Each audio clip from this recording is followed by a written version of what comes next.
Para a gente entender um pouco mais como é que o governo acompanha essa fusão de empresas, se isso pode ou não prejudicar as pessoas, nós temos aqui um convidado do nosso estúdio de Brasília. Está conosco Fernando Furlan, que é presidente do CAD, que é o Conselho Administrativo de Defesa Econômico. Boa noite, doutor Fernando. Muito obrigado pela participação aqui no Jornal da Record News. Boa noite, Heródoto. É um prazer estar aqui com vocês. Muito obrigado. Doutor Fernando, explica para a gente o seguinte. A legislação brasileira, ela permite que as empresas façam essa fusão, depois apresenta aí ao CAD. Aí passa um ano, 2 anos, e o CAD pode dizer sim, pode dizer não. Aí a fusão já se completou.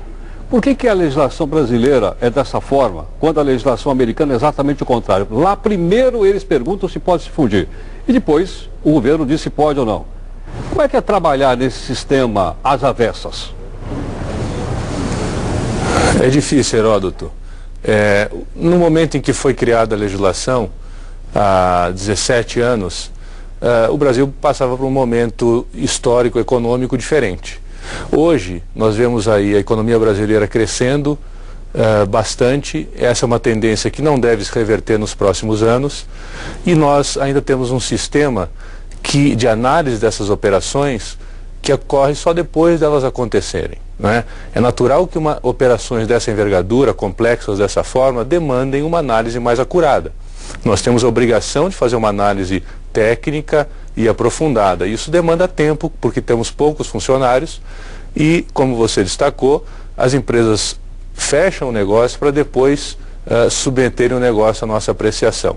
Está no Congresso Nacional, na Câmara dos Deputados, um projeto de lei que muda o nosso sistema exatamente para o que já existe nas principais jurisdições do mundo, que é uma análise anterior antes de se fechar o negócio. Então as empresas têm que vir negociar conosco, trazer-nos informações e nós entramos num processo de negociação com elas e só depois é que elas podem fechar o negócio.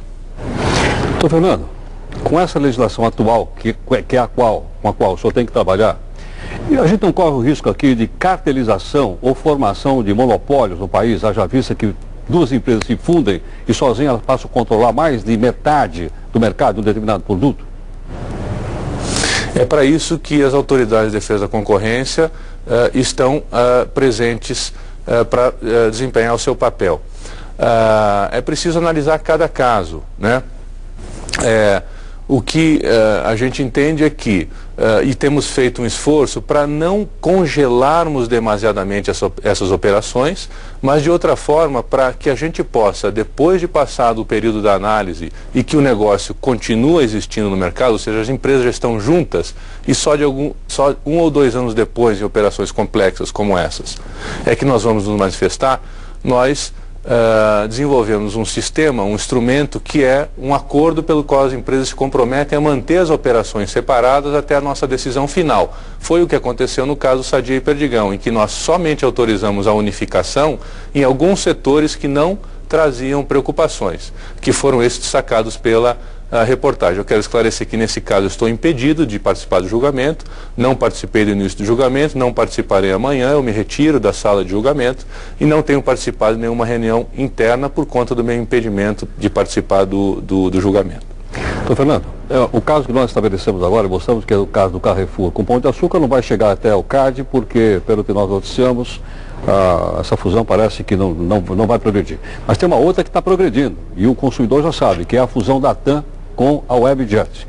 Isso, se ocorrer realmente, não vai fortalecer a existência de um duopólio no país? Ou você viaja pela TAM, ou você viaja pela Gol, e se você não quiser viajar pela Gol, você vai ter que viajar pela TAM? É uma tendência que nós temos assistido aí nesse mercado.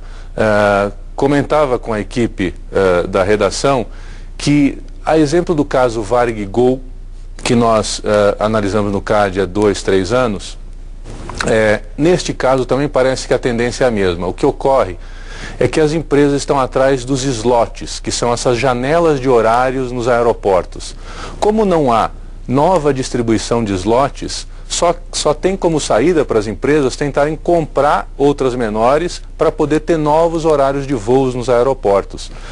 O CAD, no julgamento do Varig Gol, já fez uma recomendação à ANAC, Agência de Aviação Civil, que fizesse uma redistribuição desses slots na medida capaz de que essa redistribuição fosse feita de forma gradual, equânime, para que todas as empresas pudessem participar nesses aeroportos, mesmo as novas empresas que gostariam de entrar. Ok. Doutor Fernando Fulan, muito obrigado pela sua gentileza, pela sua participação e pelo esclarecimento aqui para o nosso telespectador da Record News. Muito obrigado.